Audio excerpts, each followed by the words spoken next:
يا إخوتي هذا رمضان يودعنا وعيدنا قد أقبل في أفراحنا.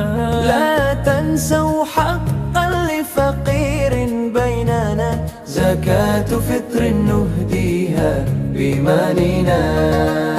Wahai saudaraku, Ramadan hampir meninggalkan kita. Hari raya pun telah datang membawa kebahagiaan. Jangan lupa ada hak kaum fakir di antara kita. Zakat fitrah kita tunaikan dengan penuh keimanan.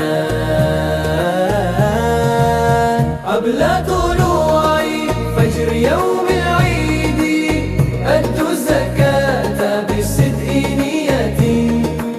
'Asa al-ilahu yaqbalu a'malana wa yaj'alul khaira fi hayatina.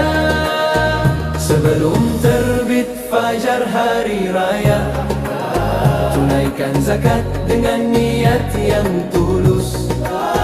Semoga Allah menerima amal kita dan menjadikan hidup kita penuh kebaikan. Addu zakata la tansau zakat qabla al-'Eid qabla as-salah. Tahhirul mala tahhirul hayah bizakatil fitri tahlul hayah. Tunaikan zakat, jangan lupa zakat sebelum Idul Fitri, sebelum Syalak. Sucikan harta, sucikan hidup dengan zakat fitrah. Hidup pun indah.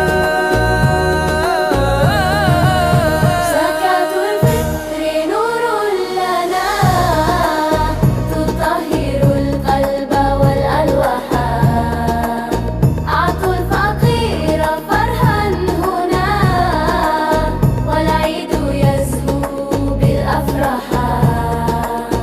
Zakat fitrah adalah cahaya bagi kita, membersihkan hati dan jiwa.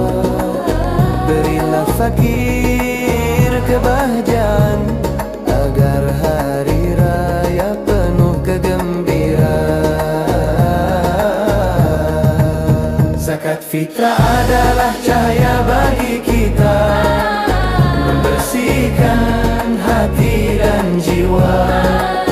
Berilah fakir kebahagiaan